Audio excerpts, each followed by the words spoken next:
চুক্তিটাকে মাথায় নিয়েই আপনারা সরকারে এসেছেন। আপনারা কি মনে করেন এই চুক্তিটা কতটুকু আসলে জনস্বার্থে হয়েছিল? ট্রাম্প ক্ষমতায় আসার পরে কি বলেছিল? বাংলাদেশে 29 বিলিয়ন ডলার খরচ হয়েছে। কিসের জন্য খরচ হলো? ডিম পারে হাসে খায় বাগদাসে। আপনার সমস্যা বাংলাদেশে খরচ করলে ট্রাম্পকে এমনিই ছেড়ে দিবে? এই টাকা তোলার জন্য করে নাই। সে কি বাংলাদেশের সুবিধার জন্য বাংলাদেশের সরকারকে উৎখাত করেছে? সে তার নিজের জন্য, নিজের সুবিধার জন্য একসময় 15.5 বছর একটা সরকারকে রেখেছে, নিজেদের সুবিধার জন্য একসময় একটা অনির্বাচিত সরকার এনেছে, নিজেদের সুবিধার জন্য একসময় একটা সরকারের 12টা বাজিয়েছে, এবং নিজেদের সুবিধার জন্য আজকে আমাদের যিনি মাননীয় প্রধানমন্ত্রী, তার সম্পর্কে অনেক রকম প্রোপাগান্ডা বাজারে ছিল।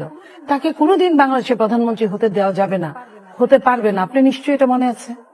তো উনি কিন্তু বাংলাদেশের প্রধানমন্ত্রী হয়েছে।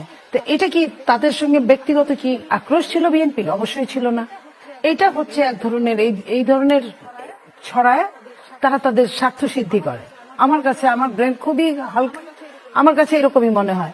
সেই স্বার্থ সিদ্ধির যে 29 বিলিয়ন ডলারের কথা বলেছিলেন তারা, সেটা কিন্তু সেই উপকরণের কেন্দ্রবিন্দু ছিল আমাদের ডক্টর ইউনূস।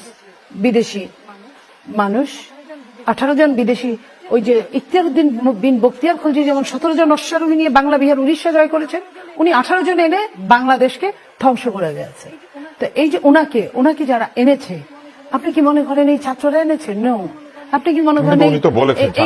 আমি বলবো তারপরে আবার এটা উল্টেও দিয়েছেন 2-3 মাস পরেই। ওই জায়গায় মাস্টার মাইন্ডটা থাকে নাই। ওনাকে মনে করেন যে কোনো দল এনেছে? নো, তাও না।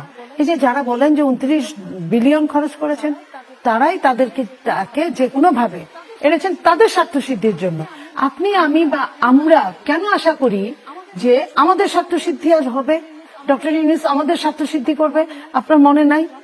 জনগণকে বুঝাতে হবে পোর্ট কেন দেওয়া যাবে না। আপনার মনে নাই বাংলাদেশের আমলারা খিচুড়ি রান্না শেখার জন্য বিদেশ যায়, আলু কিভাবে লাগাতে হয় এটা শেখার জন্য বিদেশে যায়, অথচ কৃষি নির্ভর একটা দেশ আর কিচ্ছু জানে না, আলুই লাগাতে জানে।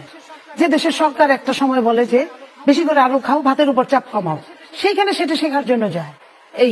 তো সেইখানে উনি এসে আমাদেরকে কি শিখিয়েছেন, কি দিয়েছেন? উনি এই দেশটাকে আবার টোলটা তুলতে হয় কেমনে, এটা উন্নত দেশ থেকে শিখতে হবে। টোল আর কিছু না। এটা কিন্তু বাহ্যিক দৃষ্টিতে দেখলে কি মনে হবে? চট্টগ্রাম পোর্ট টোল তোলার জন্য। যে দেশের জাহাজ ভিড়বে সে ফেরার সময় টাকা দিবে, আবার মাল লুট করার সময় টাকা দিবে। কিন্তু সেটার জন্য আমার বিদেশিদের কাছ থেকে শিখতে হবে।